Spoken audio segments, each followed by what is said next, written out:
រឿងក្បត់រៀមលើកតសរឿងចានផ្លាំងជា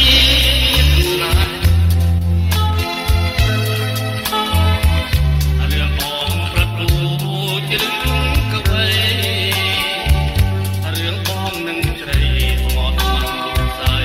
មិនបងគ្នារឿងពីអតីតគិតថាយល់សោកដូចបបកអាប់បិទបាំងជោរយាថ្ងៃរៀងភ្លៀងរៀងជាងមេឃក្លារៀងស្វ័យស្នេហាបងគឺទាំងតា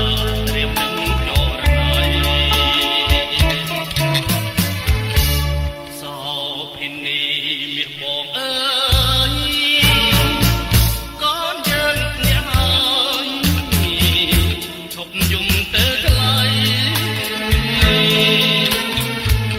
ថ្ងៃបាំងរស់ស៊ីលើសំមេរេដូចចោ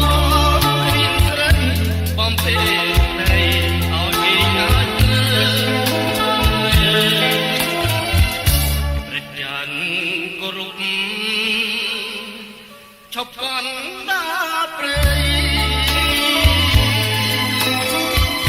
មរាមកព្រៃជារឿងអាស្រ័យណែយើងខុសគេមិនដូចទេបំភ្លេចចោលទៅណែយើងគង់នៅរាប់ពាន់ឆ្នាំ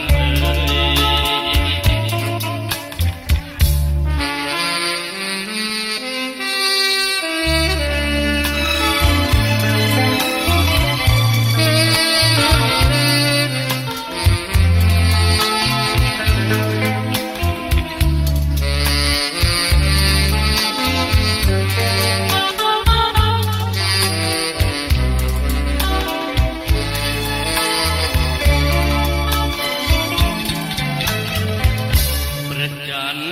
គោរពឈប់កណ្ដាលព្រៃ